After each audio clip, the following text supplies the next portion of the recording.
So thank you Vijay and Devi. So దేవితో నాకు ఆర్య దగ్గర నుంచి journey almost 22 years. So Devi ఎలా కష్టపడి సాంగ్ చేస్తాడో, బ్యాక్గ్రౌండ్ స్కోర్ చేస్తాడో, ఒక సినిమాని సూపర్ హిట్ చేస్తాడో నాకు బాగా తెలుసు. సో మీ అందరికీతో ఈరోజు ఈవెంట్ ఉన్నప్పుడు నేను దేవిని అడగడము, దేవి హైదరాబాద్లో ఉన్న వస్తాను సార్ అని రావడం. థ్యాంక్ యూ దేవి. అలాగే విజయ్. సో వి నో ఇక్కడ చాలామందికి సినిమా ఫీల్డ్లోకి రావాలని మీ అందరికి ఉంది కాబట్టి ఆ కోరికతో ఇక్కడికి వచ్చారు. అలాగే చూసిన వ్యక్తి నేను దగ్గర నుంచి విజయ్ ఒక క్యారెక్టర్ ఆర్టిస్ట్గా అన్ని ఆఫీసులకు తిరిగి సో తన ఫొటోస్ ఇస్తే ఆడిషన్ చేసి చిన్న చిన్నవి చేస్తూ ఈరోజు కింగ్డమ్ క్రియేట్ చేయబోతున్నాడు. Thank you Vijay. అండ్ ముందుగా దిల్ రాజు డ్రీమ్స్ కంటే ముందు మా జర్నీ ఎక్కడ స్టార్ట్ అయిందో, సో ఎందుకు దిల్ రాజు డ్రీమ్స్ అనే థాట్ వచ్చిందో ఎక్స్ప్లెయిన్ చేసి తర్వాత విజయ్ చేతుల మీదుగా, దేవి చేతుల మీదుగా వెబ్సైట్ లాంచ్ చేస్తాం. సో శ్రీ వెంకటేశ్వర క్రియేషన్స్ మేము ప్రొడ్యూసర్స్ అయినప్పుడు దిల్ తర్వాత అందరు కొత్త దర్శకుల్ని ఇంట్రడ్యూస్ చేస్తూ సినిమాలు చేస్తూ వాళ్ళు ఈరోజు తెలుగు ఫిలిం ఇండస్ట్రీలో ఉన్నతమైన ప్లేస్లలో ఉన్నారు మా దర్శకులందరూ.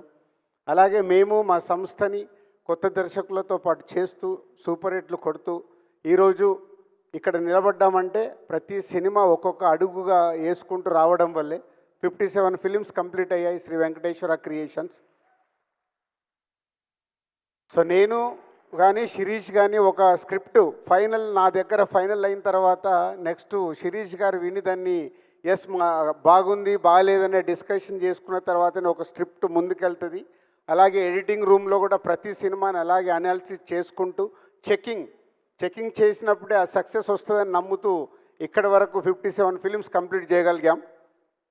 దాని తర్వాత Harshit, Ansitha next generation cinema ఫీల్డ్లోకి వస్తామన్నప్పుడు కొత్త దర్శకుల తర్వాత మాకు చాలా గ్యాప్ వచ్చేది. అంటే వాళ్ళకు మాకు యాక్సెస్ తగ్గిపోయి మేము బిజీ అయ్యి కొత్త దర్శకులు మమ్మల్ని అప్రోచ్ కావాలన్న ఆఫ్టర్ 2014 తర్వాత చాలా గ్యాప్ వచ్చింది కొత్త దర్శకులతో మాకు.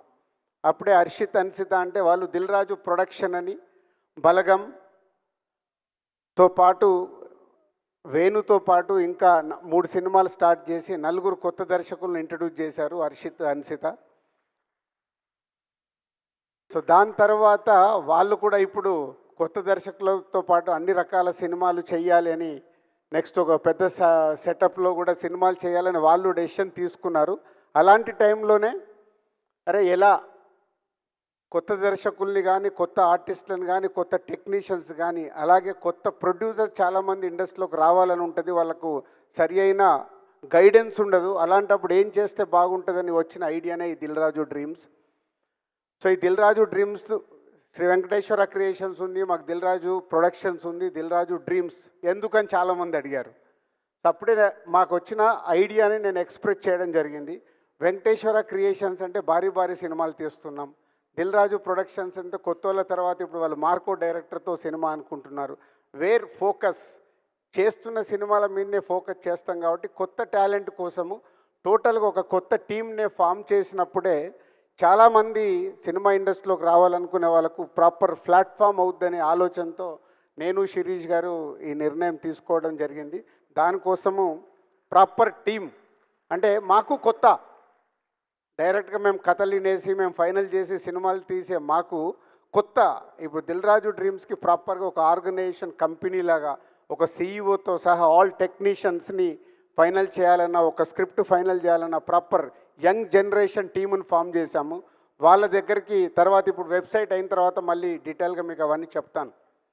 సో ఇలా సినిమా ఇండస్ట్రీలోకి రావాలనుకునే చాలామంది గురించి ఎందుకు వచ్చింది ఇది థాట్ అని అంటే, చాలామంది నేను ఛాంబర్ ప్రెసిడెంట్గా ఉన్నప్పుడు ప్రొడ్యూసర్గా రావాలని అప్లికేషన్ పెట్టుకుంటారు, వాళ్ళ బ్యానర్ రిజిస్ట్రేషన్ చేసుకుంటారు.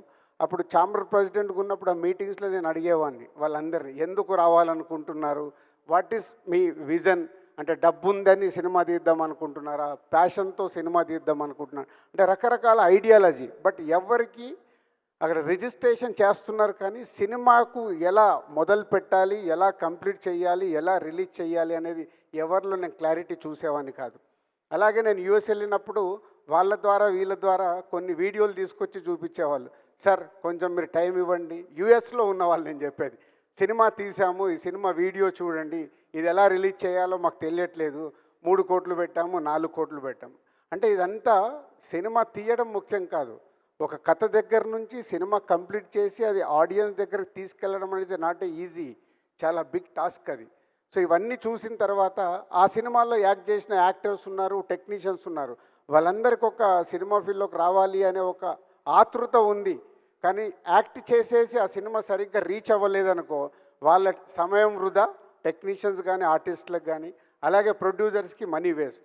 ఇవన్నిటి నుంచి పుట్టిన ఆలోచననే రైట్ ప్లాట్ఫామ్ క్రియేట్ చేసినప్పుడు రైట్ పీపుల్ సినిమా పైన ఇంట్రెస్ట్ ఉన్న వాళ్ళని తీసుకురావడానికి అవకాశం ఉంటుందనే 2 years బ్యాక్ వచ్చిన ఈ థాట్ని ఇక్కడ వరకు తీసుకొచ్చాం. ఈరోజు మీ అందరి ఆధ్వర్యంలో ఆ వెబ్సైట్ లాంచ్ చేయబోతున్నాం. కానీ ఇప్పుడు ఇందాక మాట్లాడుతున్నారు, సినిమా అంటే ఇంతమంది ఇక్కడికి వచ్చారు, 10,000 ఆల్మోస్ట్ ఈవెంట్ కోసం ఎంట్రీస్ వస్తే ఈరోజు ఇలా 2,000 మంది వరకు మీరు ఇక్కడికి ఈవెంట్కి వచ్చారంటే మీ అందరిలో ఎంత సినిమా పైన ప్యాషన్ ఉంది, సినిమాలోకి రావాలని ఉంది అనేది అర్థమవుతుంది. పోతే ఒకటి అందరు గుర్తుపెట్టుకోండి, ఎస్ మేము 30 సంవత్సరాలు కష్టపడి ఒక డిస్ట్రిబ్యూటర్గా స్టార్ట్ అయ్యి మా కెరియర్ని అలా అలా అలా చేసుకుంటూ 30 years పట్టింది మేము ఇక్కడికి రావడానికి. మా బ్యానర్ పైన ఉన్న నమ్మకంతో, మాకున్న బ్రాండ్ పైన నమ్మకంతో మీరందరి వాళ్ళ సినిమా ఫీల్డ్లోకి రావాలనే ఆలోచనతో ఇక్కడికి వచ్చారు. అంటే మీకు ఒకటి చెప్పదలుచుకున్నాను, అంత ఈజీ కాదు. ఎందుకంటే 100 మంది దర్శకులు కావాలని ప్రయత్నం చేస్తారు, ఫిలిం నగర్లో 2కో 3కో అవకాశం వస్తుంది, మ్యాక్సిమం 5గురికి అవకాశం వస్తుంది. 95 మంది ఫైళ్ళు పట్టుకొని తిరుగుతారు కానీ వాళ్ళకి అవకాశం రాదు.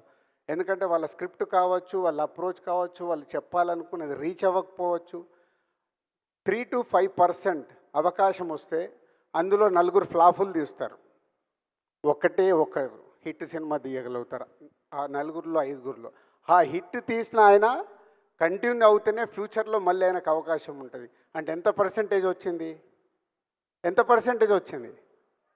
1%. ఇది మీరు దృష్టిలో పెట్టుకోండి.